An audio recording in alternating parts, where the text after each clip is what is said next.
Hei, Rich yma o Bocswn a Menteriaeth Môn a chroeso i gyfresu o fideos ar sut i ddysgu chwarae'r ukulele'n hawdd.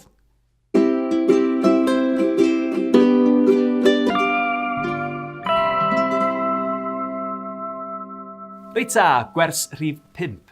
Ac yn y wers yma, da ni'n mynd i ddysgu sut i chwarae G ar yr ukulele. Felly, mae hon yn bach yn anoddach na C, A minor ag F oherwydd da ni angen 3 bys i chwarae'r cord yma.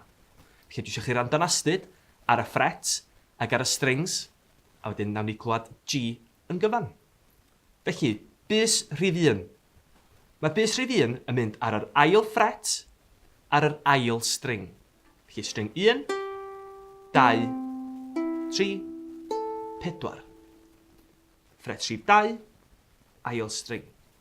Rwan, yr ail fys, a dyma lle mae'n mynd bach yn tricky. Mae'r ail fys angen mynd ar yr ail fret hefyd, ond ar y 4yd string. Felly, beth da ni angen neud? Mynd ar bys o dan y bys rhif 1 ar y 4yd string. Felly, ar y funud, da ni'n cael sŵn.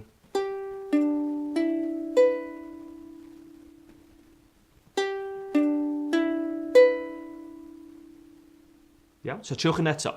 Bys cynta, ail fret, ail string, yr ail fys ar yr ail fret hefyd, ar yr 4yd string, ond y trydydd bys, mae hon yn mynd ar y 3ydd fret, ar y 3ydd string, so reit yn ganol y ddau fys.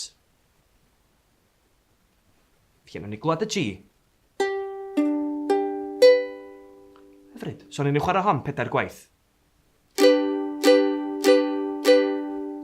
Neis. Ag eto, 4 gwaith.